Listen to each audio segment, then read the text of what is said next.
Alright, so very exciting new discovery in the world of Super Smash Bros. Speculation, so let's just jump right into this one. So in the Pyra and Mythra presentation, Sakurai said he only has 2 more opportunities to bring us these Sakurai Presents videos. And of course that statement, combined with only 2 more characters left in Fighter Pass 2, it seems very likely Challenger Pack 11 would be our final Smash fighter.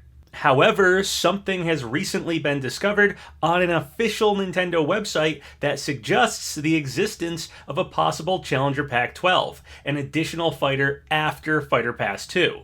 This concept of a bonus character at the end has been something many people have been speculating about for a while. Piranha Plant was a bonus DLC fighter after the base game, so getting an additional second bonus DLC fighter after the fighter passes were over has always been a theory some people have had. Well, we might have just gotten our first bit of solid evidence from an official Nintendo website that a bonus character might actually be happening. So over the course of speculating Super Smash Bros. Ultimate, there have been numerous times where an official website has leaked information. The official Smash Bros. YouTube channel changed the name of a Galaga music track to Bloody Tears / Monster Dance, Castlevania music, a day before Simon and Richter Belmont were revealed for Smash. Joker's official render was leaked on a Best Buy website before Joker's Smash render had been officially revealed to us.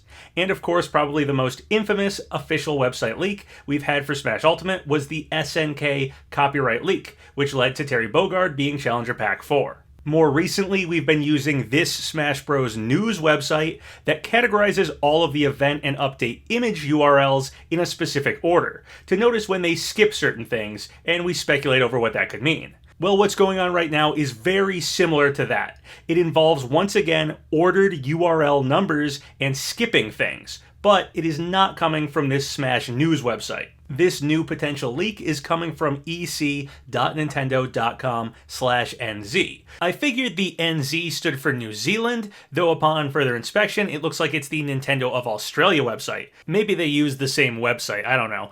But regardless, it's an official Nintendo website. And like with the SNK copyright or the Bloody Tears song, those in charge of running official websites are often privy to sensitive information in order to set up the sites to eventually showcase those announcements and stuff.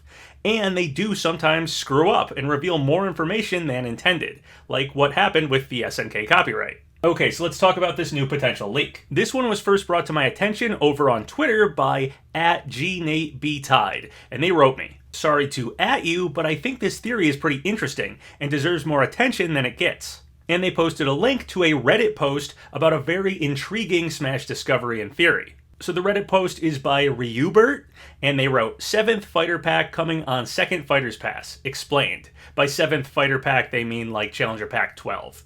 Speculation. I don't know if anyone has ever noticed this yet, but I will explain this quickly. Every purchasable game / DLC / bundle, etc. has its own code inside Nintendo's official website. This includes all the fighter packs, Mii costumes, and fighter passes. The Mii costumes code don't make much sense, but what I found out is that from Piranha Plant to Byleth, the codes are ordered perfectly. From, and then a long string of numbers, and I'll go over this in a bit, followed by a bonus Rex Mii costume that you get by purchasing the first fighter pass. As for Pass 2, they ordered the codes like this, and then they give a different string of numbers, with code 71 and 72 reserved for unreleased packs 10 and 11 respectively. However, the bonus Ancient Helm plus Gear costume that you get by purchasing the second pass has the code 74, leaving 73 as a blank space. Maybe it's just a coincidence, but keeping in mind that all other Mii costumes are ordered in a stranger way, I think getting another fighter pack would not be a dumb idea. If we click the links, we end up on the Nintendo Australia website. There's a page for the first and second Fighters Passes, and scrolling down those pages, we get a list of what the passes include. In this bundle contents section, there are several links that bring you to web pages for each fighter's separate Challenger Pack for individual purchase. And now I'll do my best to explain what's going on with these URL codes.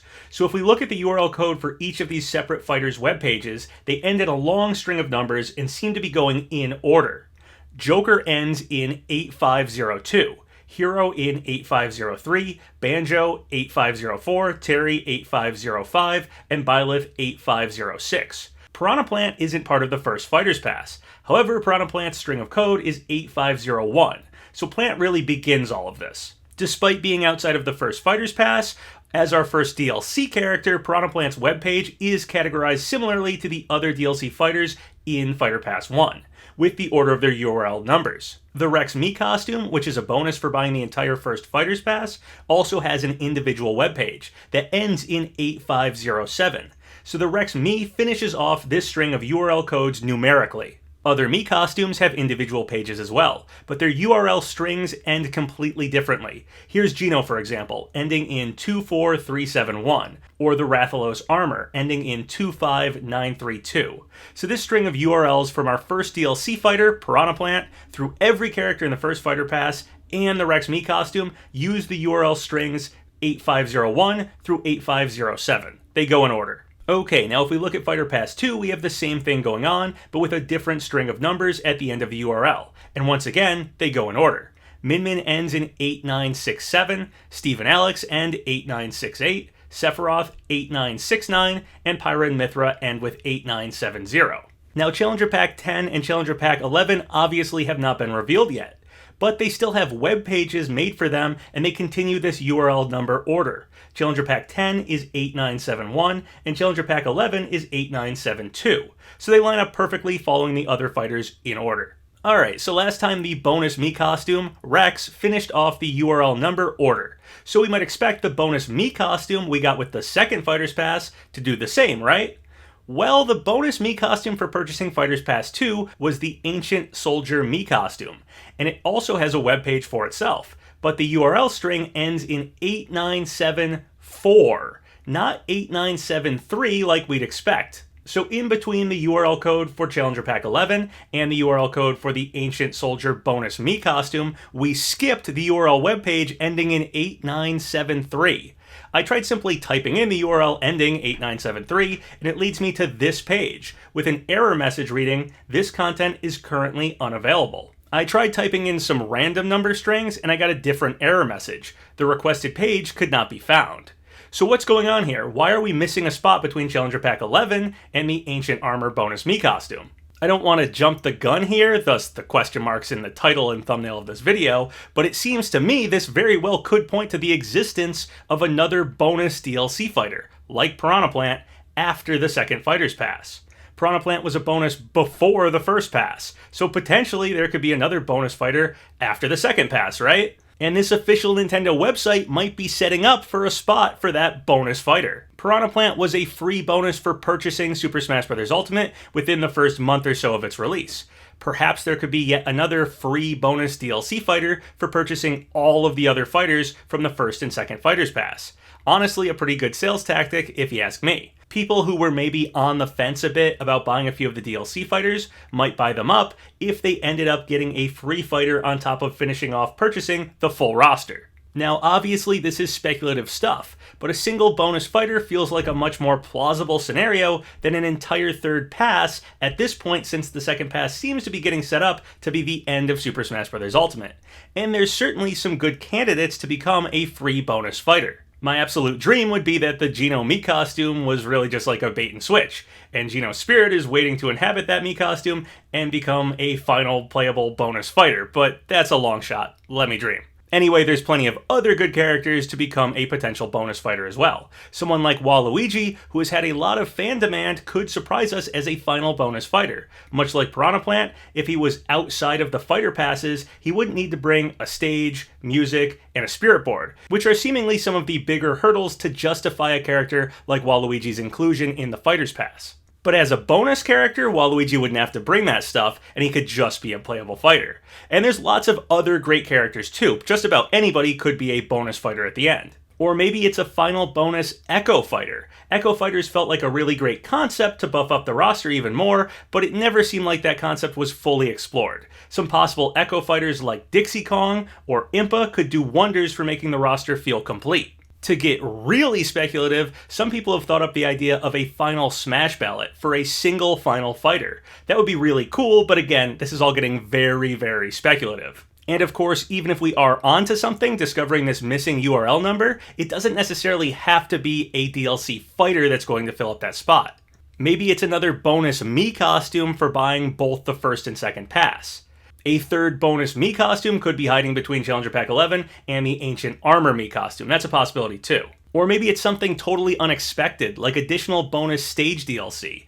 After all, we will be left with 3 blank spots in the stage select screen at the end of all this. Though going off of what we've seen so far with these URL strings, they've only been for DLC fighters and bonus Miis. So honestly, I do think if the missing URL code is truly pointing towards something missing, a bonus fighter like Piranha Plant would make the most sense, given that Piranha Plant is outside of the first pass, yet has URL coding that lines up with the URL numbering with the other DLC fighters in the first pass. It just makes sense that this missing URL could also be for a bonus fighter that would fit with the second pass, but like Piranha Plant, be outside of it. A bonus fighter at the end is possible, and this official Nintendo website might have just accidentally revealed its existence. Decide for yourself what to make of all this. I'm not 100% convinced a bonus fighter is happening.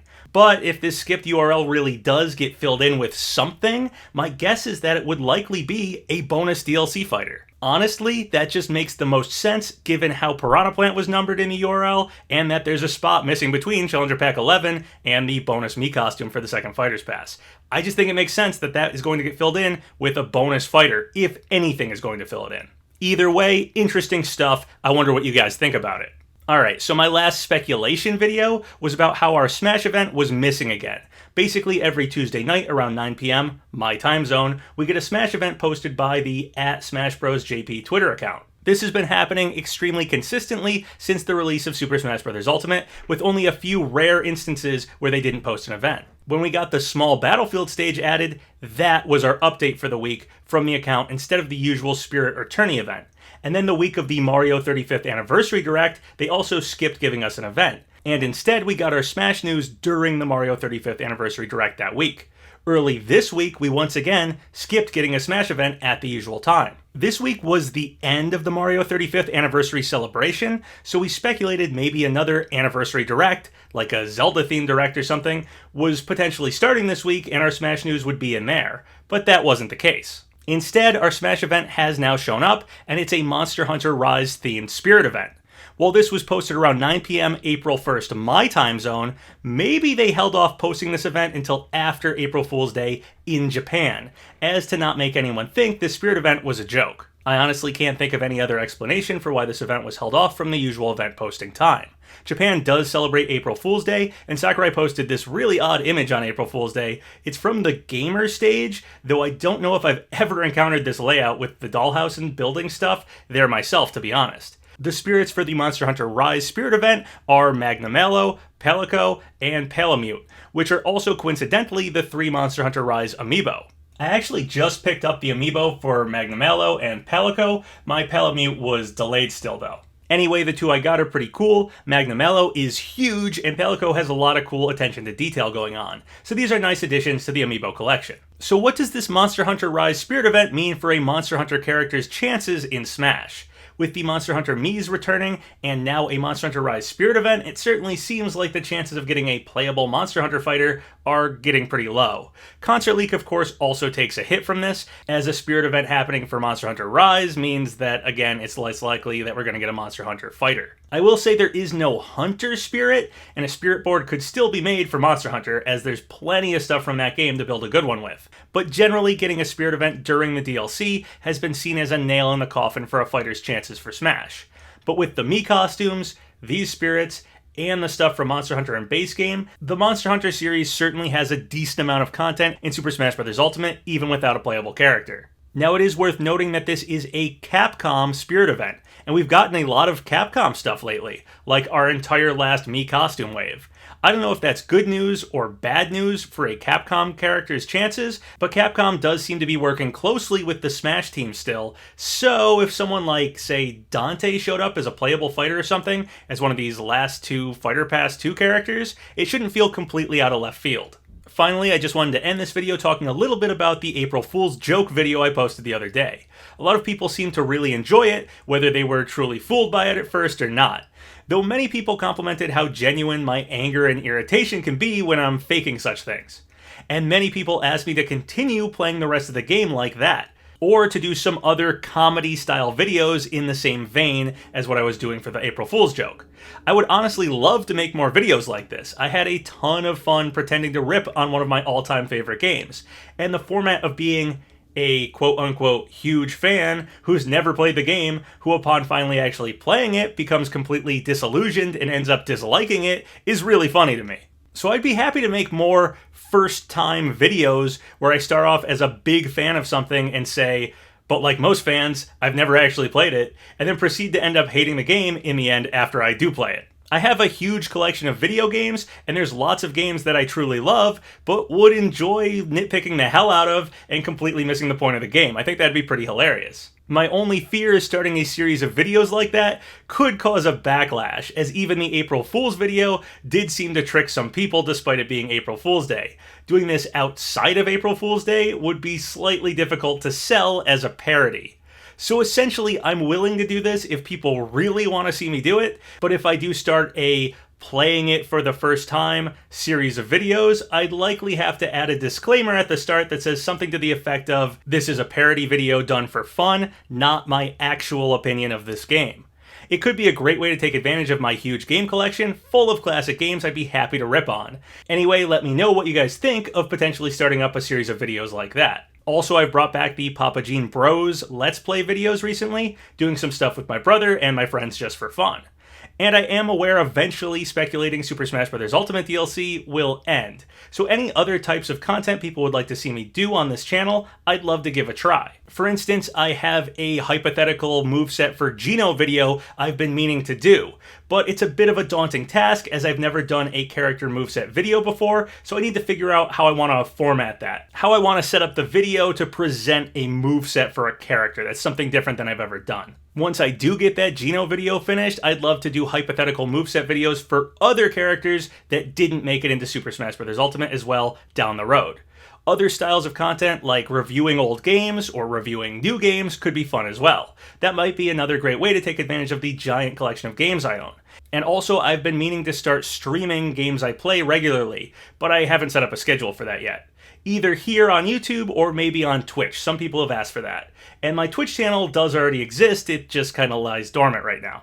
But I would like to attempt some Twitch streams soon. And after Smash Ultimate DLC speculation is over, I of course will continue to do speculation videos about theories and rumors and leaks and such for other Nintendo games and other things I like. Things like speculating when we might get the next Nintendo Direct, stuff like that. I'm sure other game series like Pokemon and Zelda will always have rumors and speculation worth discussing as well. And of course, even after Smash Ultimate ends, Smash Speculation will likely return eventually someday down the road for some future Smash game or whatever. So if any of that stuff sounds like something you'd enjoy from this channel, let me know. Particularly the idea of doing more parody, playing it for the first time videos. What do you guys think about that? Alright, well that's everything I wanted to talk about in today's video. What do you guys think about the missing URL number between the Challenger Pack 11 webpage and the webpage for the Ancient Soldier costume? Do you think a bonus DLC character might actually be there? I think that's a real possibility. Or do you guys think it's going to be something else? Or do you think it's nothing and this website stuff is totally ridiculous?